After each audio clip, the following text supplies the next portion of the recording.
Bienvenue à tous dans cette nouvelle vidéo les amis. Et oui, aujourd'hui je suis avec mon XV01 Rally Ready Yes.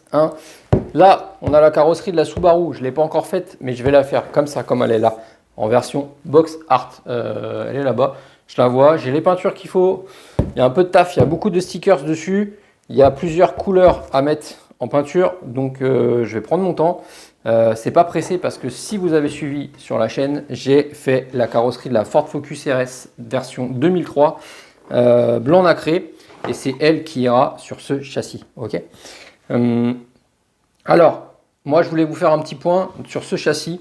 Je suis en train de le monter. Tu vois, j'ai déjà fait toute la partie avant, le carter avant, toute la partie arrière. Donc il y a les diffs là-dedans. Ok. Et je suis en train d'attaquer du coup le centre, le châssis. J'ai fait la direction, tout ça, tu vois. Et en fait, je voulais vous en parler parce que je suis agréablement surpris, vraiment très surpris de ce châssis. Il me plaît, il est top.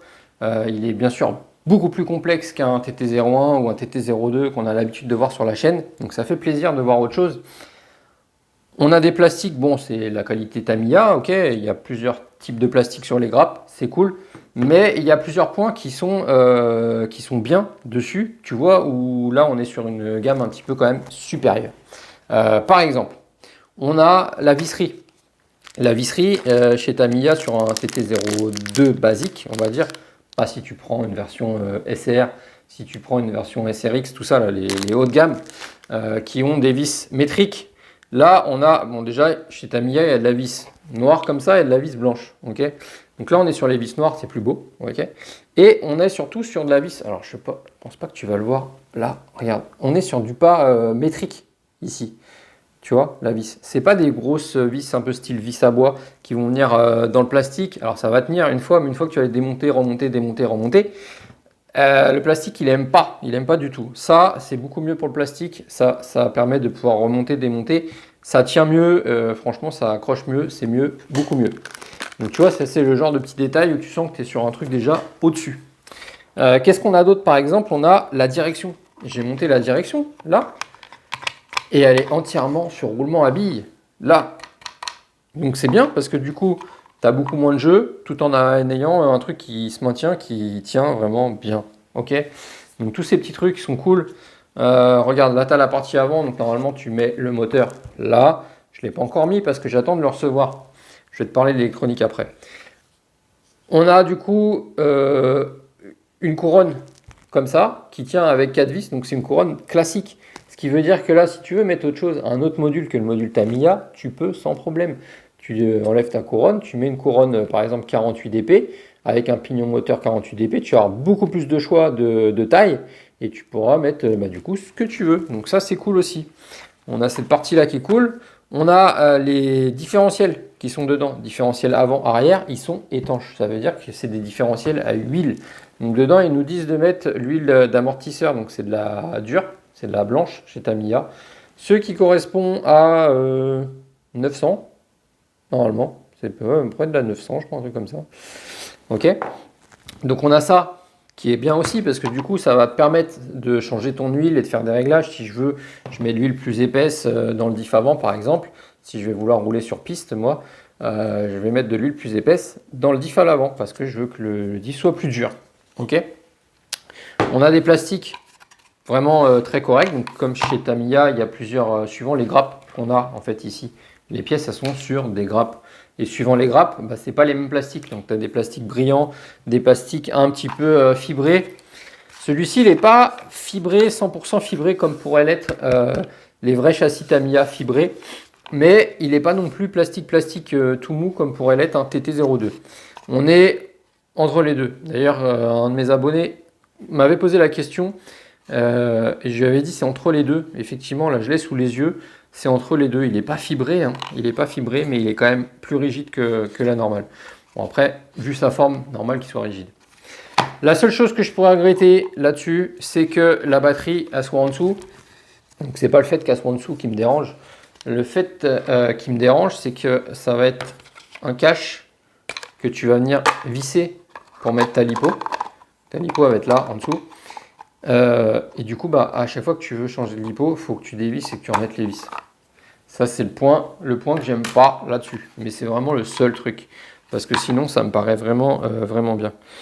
Donc, on va reparler sinon de l'électronique. Moi, qu'est-ce que je vais mettre là-dessus? J'ai pas mis le moteur. J'attends de le recevoir.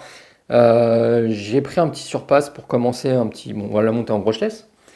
J'ai pris un petit surpass Hobby. 3500 ou 3600 kV, un truc comme ça, en 36-50. Donc tu peux pas mettre plus long que 36-50 là-dessus. Enfin, tu peux, hein, après, en bricolant un peu. Mais de base, si tu mets un moteur plus long, tu risques d'avoir les roues, je crois, qui vont venir toucher le moteur. Donc, pas bon. Ok. Donc, on met un 36-50. C'est largement suffisant. On est sur un petit 1 dixième. C'est pas lourd. On n'est pas foufou. On met un 36-50, ça le fait. Donc, moi, je suis parti sur un 3500 kV, je crois, ou 3006. Ça va me permettre de rouler 2 ou 3 S. Ok. En 2S, ça sera largement suffisant. Après, ça dépend du ratio que je mets, du pignon, la taille du pignon que je vais mettre ici dessus. Mais ça sera suffisant pour rouler 2S. Et si je veux, je peux mettre un pignon plus petit et rouler 3S. Donc si je roule par exemple que sur parking, où j'ai vraiment du grand parking avec de la grande distance, où je veux du coup à prendre de la vitesse, je vais lui mettre 3S. Et si je veux rouler un peu plus serré, j'ai pas besoin de vitesse, je vais lui mettre 2S tout simplement. Je pense que c'est une bonne alternative. En tout cas, pour débuter, pour commencer avec ce châssis, je suis parti là-dessus, sur un petit moteur classique. Je sais pas, je paye ça. Je le prends sur AliExpress, moi, les moteurs comme ça. J'ai dû toucher ça à 15 euros. Moins de 20 euros en tout cas. 15, peut-être 19 euros, un truc comme ça. Okay, sachant que David, notre très cher David, notre superbe abonné David, qui nous a déjà envoyé plein de choses sur la chaîne. Merci à lui, encore une fois. Il nous a envoyé des varios. Il nous a envoyé ça et ça. Donc, je ne sais pas encore sur lequel je vais partir. On a là un Connect 50 ampères. Ça correspond, c'est un petit Hobywing basique, le plus basique de chez Basique. Je crois que chez Hobywing, ils le font qu'en 60 ampères. Là, on est en 50, mais ça prend quand même 3S, hein, ce petit truc. Donc, je ne sais pas si ça suivra avec le moteur. Bon, il n'y a pas trop de kV, donc ça devrait passer. Maintenant, à voir, parce que l'électronique, il se met là-dedans. Tu mets ton variateur et tu mets ton récepteur ici. Okay, sachant que ton moteur, il est là. Donc, il te faut quand même de la longueur de fil. Après, c'est pas grave, tu les rallonges. Et tu vois, ça rentre là-dedans. Donc, tu as les fils moteurs qui vont partir devant. Tu as le fil de batterie qui va partir là. Il y a un trou pour aller directement en dessous à la batterie. Donc, on a celui-là. Moi, je voulais partir sur celui-là de base. Mais je me dis peut-être que là, il nous a aussi envoyé un 10BL 120, donc le Quick Run, le vrai Hobywing, tu vois. Donc là, c'est un peu plus costaud. Donc là, c'est sûr que le moteur, ça passe. Celui-ci, normalement, tu peux mettre un moteur à capteur. Nous, on aura un moteur sans capteur pour débuter. Peut-être qu'après, je mettrai un moteur plus haut de gamme à capteur. Et du coup, lui, bah, il est encore plus petit. Il est plus puissant, mais plus petit. Et du coup, il rentre bien là-dedans, où je veux. Mes fils moteurs, ils sont déjà plus longs. Donc peut-être partir directement là-dessus, sur lui, sans capteur pour commencer.